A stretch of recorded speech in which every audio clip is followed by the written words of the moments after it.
Il y avait un homme de Ramathaïm Tsophim, de la montagne d'Éphraïm, nommé Elkana, fils de Jéroham, fils d'Élihu, fils de Tohu, fils de Tsuf, Éphrasien.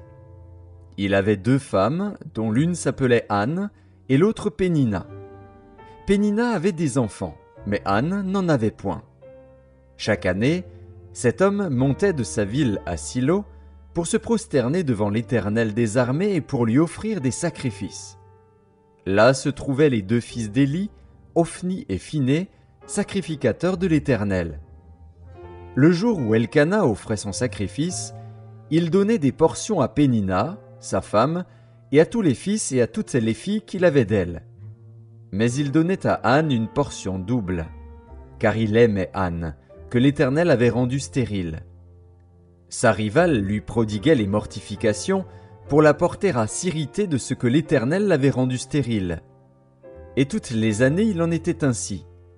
Chaque fois qu'Anne montait à la maison de l'Éternel, Pénina la mortifiait de la même manière. Alors elle pleurait et ne mangeait point. Elkana, son mari, lui disait « Anne, pourquoi pleures-tu et ne manges-tu pas? Pourquoi ton cœur est-il attristé? Est-ce que je ne vaux pas pour toi mieux que 10 fils ?» Anne se leva, après que l'on eut mangé et bu à Silo. Le sacrificateur Éli était assis sur un siège, près de l'un des poteaux du temple de l'Éternel.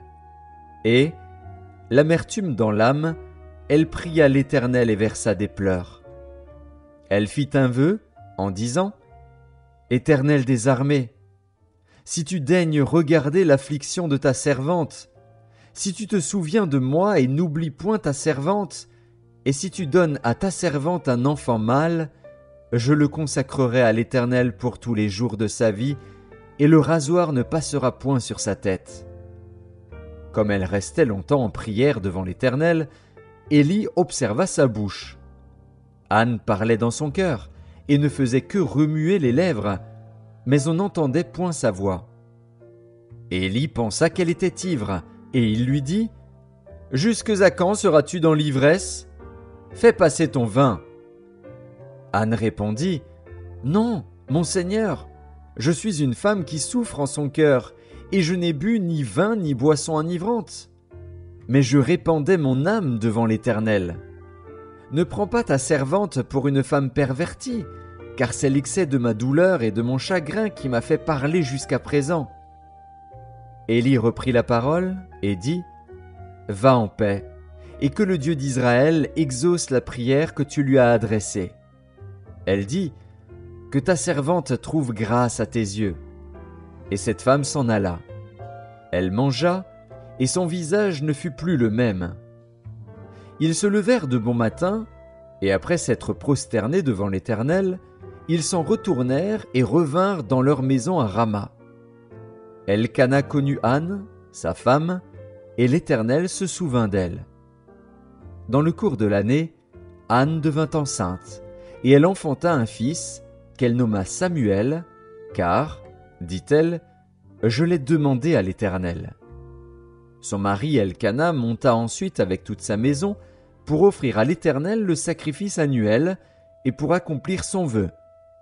Mais Anne ne monta point, et elle dit à son mari, « Lorsque l'enfant sera sevré, je le mènerai, afin qu'il soit présenté devant l'Éternel et qu'il reste là pour toujours. » Elkana, son mari, lui dit, « Fais ce qui te semblera bon. Attends de l'avoir sevré.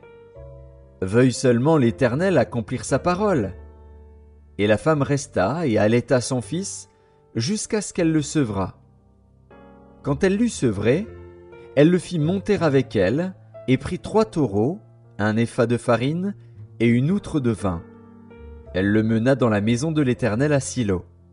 L'enfant était encore tout jeune. Ils égorgèrent les taureaux et ils conduisirent l'enfant à Éli. Anne dit, « Mon Seigneur, pardon. Aussi vrai que ton âme vit, mon Seigneur, je suis cette femme qui me tenait ici près de toi pour prier l'Éternel. C'était pour cet enfant que je priais, et l'Éternel a exaucé la prière que je lui adressais. Aussi je veux le prêter à l'Éternel. il sera toute sa vie prêté à l'Éternel. Et ils se prosternèrent là devant l'Éternel.